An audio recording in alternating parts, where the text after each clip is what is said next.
Bapak dan Ibu saudara-saudara, selamat malam. Bersama saat ini kita akan mengambil bagian dalam ibadah Night Call GPB pada tanggal 20 November 2021. Bersama saya Pendeta Maksi Irot yang keseharian bertugas di kantor Majelis Sinode sebagai kepala kantor. Bapak dan Ibu saudara-saudara, kita akan bersama-sama membaca dan merenungkan firman Allah. Karena itu mari kita berdoa, kita mohon pimpinan Tuhan lewat Roh-Nya yang kudus. Kita berdoa. Bapa di surga, di dalam nama Yesus kami kembali datang di hadirat-Mu Tuhan. Kami bersyukur karena Tuhan telah menyertai kehidupan kami dari pagi hingga malam ini, dan semua boleh berjalan dengan kekuatan yang Tuhan sudah nyatakan. Terima kasih Bapa di surga, bila kami berada di malam hari ini. Sebelum berakhir segalanya, kami mau bersekutu dengan Tuhan. Kami mau mendengarkan suara Tuhan. Oleh karena itu berkati kami dan urapi dengan Roh yang kudus, agar firman yang kami baca tidak lalu begitu saja, tapi boleh menjadi bagian dalam kehidupan kami. Bersabdalah kepada kami ya Tuhan, karena kami telah sedia mendengarkan firman. Dalam nama Yesus Tuhan dan Juru Selamat kami berdoa. Amin. Baik Bapak dan Ibu saudara-saudara, pembacaan Alkitab kita diambil dari kitab Perjanjian Lama, Keluaran pasalnya yang ke-34 ayat 27 sampai ayat yang ke-35. Demikian firman-Nya. Berfirmanlah Tuhan kepada Musa, tuliskanlah segala firman ini, sebab berdasarkan firman ini telah kuadakan perjanjian dengan engkau dan dengan Israel. Dan Musa ada di sana bersama-sama dengan Tuhan 40 hari 40 malam lamanya, tidak makan roti dan tidak minum air. Dan dia menuliskan pada loh itu segala perkataan perjanjian, yaitu ke-10 firman. Ketika Musa turun dari Gunung Sinai, kedua loh hukum Allah ada di tangan Musa. Ketika ia turun dari gunung itu, tidaklah ia tahu bahwa kulit mukanya bercahaya, oleh karena ia telah berbicara dengan Tuhan. Ketika Harun dan segala orang Israel melihat Musa, tampak kulit mukanya bercahaya, maka takutlah mereka mendekati dia. Tetapi Musa memanggil mereka. Maka Harun dan segala pemimpin jemaat itu berbalik kepadanya, dan Musa berbicara kepada mereka. Sesudah itu mendekatlah dengan segala orang Israel, lalu disampaikannya kepada mereka segala perintah yang diucapkan Tuhan kepadanya di atas Gunung Sinai. Setelah Musa selesai berbicara dengan mereka, diselubunginya lah mukanya. Tetapi apabila Musa masuk menghadap Tuhan dan berbicara dengan dia, ditanggalkannya lah selubung itu sampai ia keluar. Dan apabila ia keluar, dikatakannya kepada orang Israel apa yang diperintahkan kepadanya. Apabila orang Israel melihat muka Musa, bahwa kulit muka Musa bercahaya, maka Musa menyelubungi mukanya kembali sampai ia masuk menghadap untuk berbicara dengan Tuhan. Demikian pembacaan Alkitab. Kiranya firman yang kita baca dan kita renungkan tadi boleh menjadi bagian dalam kehidupan kita. Terpujilah Kristus. Haleluya. Bapak saudara-saudara yang dikasihi oleh Tuhan, Kisah Keluaran pasal 34 ayatnya yang ke-27 sampai 35 ini sesungguhnya bukan satu peristiwa yang pertama. Karena sebelumnya pada pasal yang 32, cerita yang hampir sama juga disampaikan oleh kitab Keluaran. Yaitu ketika Musa dengan 2 loh batu turun dari atas gunung Sinai setelah berbicara dengan Allah. Namun dari pasal 32 dan 34 ada perbedaan yang luar biasa. Kalau di pasal yang ke-32 Musa turun dari atas gunung Sinai setelah berbicara dengan Allah. Dia turun menjumpai orang Israel dengan wajah yang kecewa, wajah yang marah, karena ia tahu dan menjumpai Israel pada waktu itu sedang bersukaria, sedang menari-nari, sedang bernyanyi-nyanyi. Bukan dalam rangka mereka menyembah Tuhan Allah, tapi justru sebaliknya. Mereka melakukan itu dalam kaitannya menyembah patung anak lembu. Suatu yang ironi. Sebaliknya pada pasal yang ke-34 yang tadi kita baca bersama, Musa turun dari atas gunung Sinai, wajahnya itu bercahaya.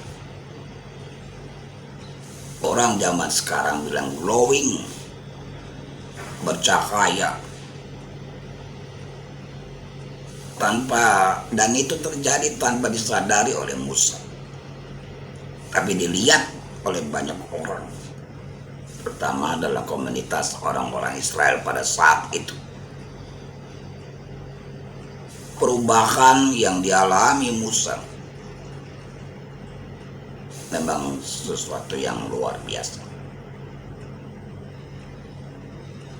Karena perubahan itu sendiri bukan sebuah perubahan yang menghadirkan ketakutan, tetapi justru sebalik, perubahan yang menghadirkan kemuliaan Tuhan. Ini menarik. Menurut catatan di dalam ayatnya yang ke-29 tadi, wajah Musa bercahaya atau glowing. Zaman sekarang orang berusaha memiliki wajah yang bercahaya, glowing, dengan berbagai cara, dengan perawatan wajah, kosmetik dan sebagainya.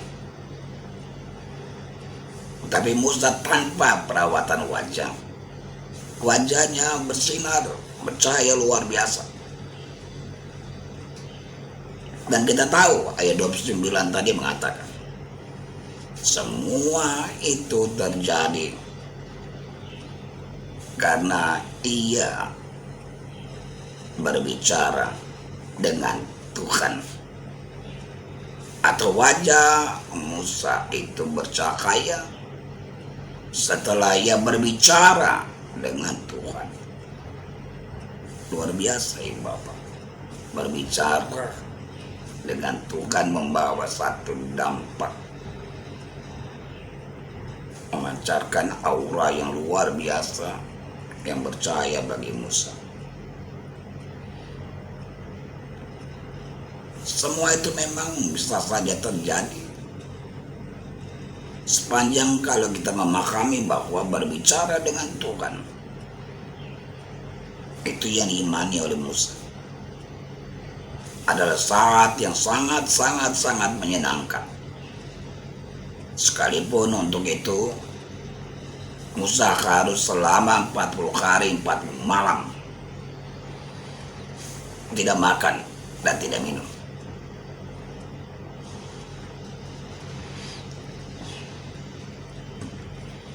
Berada di hadapan Tuhan.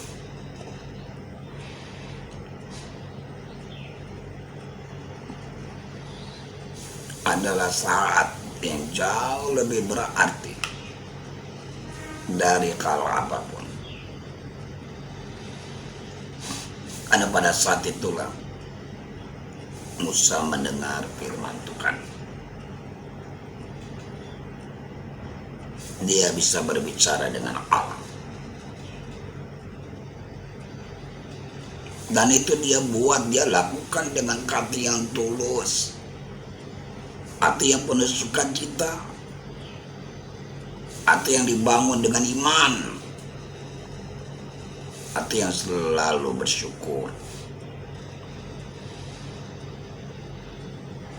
Pertanyaannya adalah, bagaimana dengan saudara? Bagaimana dengan kita semua? Pernahkah kita hayati bahwa saat teduh bersama dengan Tuhan itu adalah saat yang terindah? Saat yang sangat menyenangkan. Seharusnya saat-saat seperti itu harus secara intens dilakukan setiap waktu. Berdiam diri di hadapan Allah. Berdiri di hadapan Tuhan. Saat teduh di hadapan Allah. Saat dimana kita mendengar suaranya lewat firman. Berbicara dengan Tuhan dengan doa-doa kita. Doa dan tentu saja nyanyian. Semua kita harus lakukan dengan iman, hati yang tulus, dan hati yang bersukacita. Jika itu yang kita lakukan, kita percaya bahwa perubahan yang dialami oleh Musa bisa saja terjadi dan kita alami.